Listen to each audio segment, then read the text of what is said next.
Assalamualaikum warahmatullahi wabarakatuh. Kami dari kelompok 3 Lembu Suwana yang berjudul App Modernization. Di sini nama saya Muhammad Satria bersama rekan-rekan saya yaitu Yosep Yonanda dan juga ada Asti. Nah, di sini kami akan menjelaskan mengenai proyek masif kami yang berjudul App Modernization, yang di sini kami melakukan pembuatan kontainer yang kontainernya itu berisikan sebuah web service yang berisikan HTML sederhana yang kami ambil dari internet. Oke, untuk langkah awalnya itu adalah kita mempooling image terlebih dahulu dan pembuatan kontainernya sekalian. Nah, jadi untuk di sini komennya kita bisa menggunakan Podman run, kemudian minde itu untuk detach, yaitu supaya kontainer ini berjalan di background. Kemudian min name itu kita kasih namanya, di sini saya kasih nama project massive. Dan kemudian minp portnya, jadi maksudnya di sini adalah port 8080 yang saya berikan untuk saya akses nantinya di host saya, dan 80 ini merupakan port dari si kontainer tersebut. Nah, jadi nanti kita akan akses lewat port 8080 yang dimana dari si port 80-nya si kontainer tersebut. Oke. Nah, kemudian di sini minv di sini ada path ya, terlihat. Nah, jadi di part ini saya masukkan yaitu adalah HTML sederhana yang saya ambil dari internet, sebuah template. Nah, dan kemudian saya taruh ke dalam user local apache 2 htdocs. Ini merupakan direktori yang berada di dalam kontainernya. Kenapa direktori ini yang saya pakai? Karena untuk di kontainer tersebut dia sudah memberikan sebuah opsi yang dimana kalau kita mau taruh sebuah template itu kita taruh, dia sudah kasih tahu untuk direktorinya itu berada di sini di user lokal apache 2 htdocs. Kemudian tidak lupa untuk Linux konteksnya agar nanti perizinannya itu ada. Kalau tidak ada ini, ketika kita mengakses port 8080 ini nanti maka dia tidak akan menampilkan apapun karena belum ada izin yang diberikan. Kemudian ini httpd 2.4 ini adalah sebuah image-nya yang saya pull. Ya, ini adalah image dari Apache. Saya ambil dari Docker Hub. Kemudian di sini terlihat dia sedang pulling. Ketika sudah siap, maka dia akan lanjut ke. Nah, teman-teman, ketika dia sudah siap, maka kita bisa mengeceknya dengan komen podman ps. Di sini podman ps itu nanti akan terlihat bahwa kontainernya itu berhasil berjalan atau tidak. Nah, kemudian di sini sudah terlihat ada kontainernya ya, dan bernama project massive serta portnya. Dan di sini tampaknya sudah berjalan, dan juga podman image itu adalah image-nya sudah berhasil di-pull atau belum. Nah, di sini terlihat image-nya sudah di-pull. Nah, kemudian selanjutnya kita akan buat kontainer ini sebagai sistem service yang dimana akan dijelaskan oleh rekan saya. Baik, di sini saya akan menjelaskan terkait sintaks yang digunakan.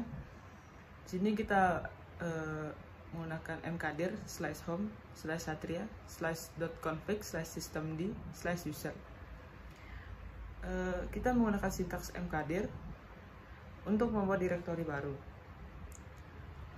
Lalu home, tempat di mana direktori setiap pengguna disimpan. Selanjutnya /satria, ini untuk nama penggunanya. Setelah itu ada config. Ini adalah direktori yang digunakan untuk menyimpan konfigurasi. Setelah itu ada systemd. Ini adalah subdirektori yang berada di dalamnya. Dan yang terakhir adalah user. User ini digunakan untuk mengkonfigurasi secara spesifik terkait pengguna untuk systemd. Jadi intinya di sini kita membuat direktori baru menggunakan mkdir.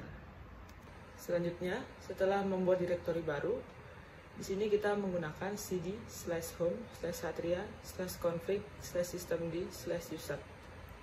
Gunanya cd ini untuk mengubah direktori kita saat ini ke direktori yang akan digunakan untuk mengkonfigurasi secara spesifik kepada pengguna systemd. Setelah kita sudah memasukkan sintaks cd /home /satria /config /systemd/user, lalu kita tekan enter, maka dari sebelumnya yang Satria at localhost berubah menjadi Satria at localhost user. Selanjutnya, di sini kita menggunakan sintaks portman, generate systemd, min name, project message, min new, min file. Yang dimana portman generate systemd ini untuk membuat unit systemd agar bisa mengelola kontainer dengan portman. Selanjutnya, generate systemd ini gunanya untuk menghasilkan unit dari systemd.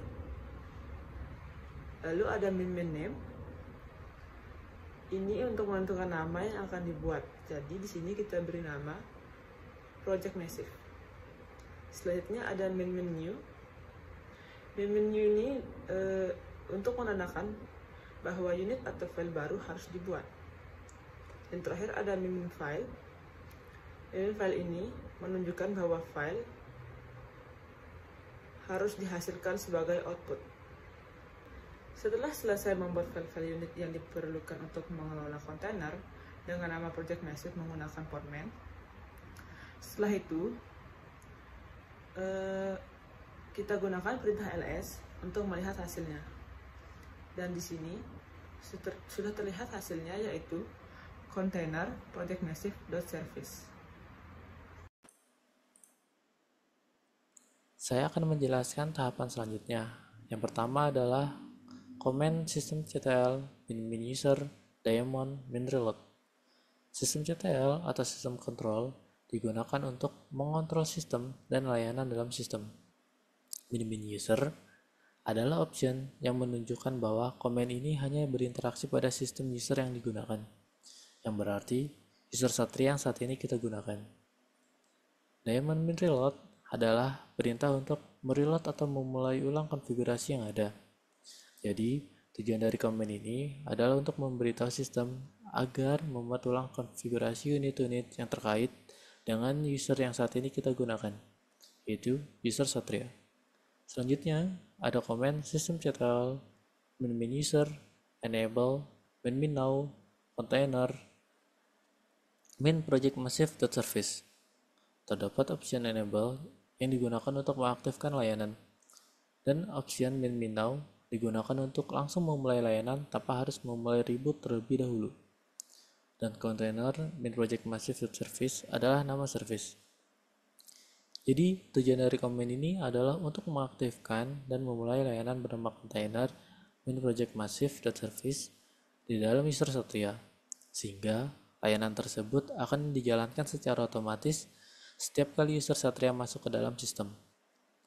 Lalu, ada command loginctl enable min linger.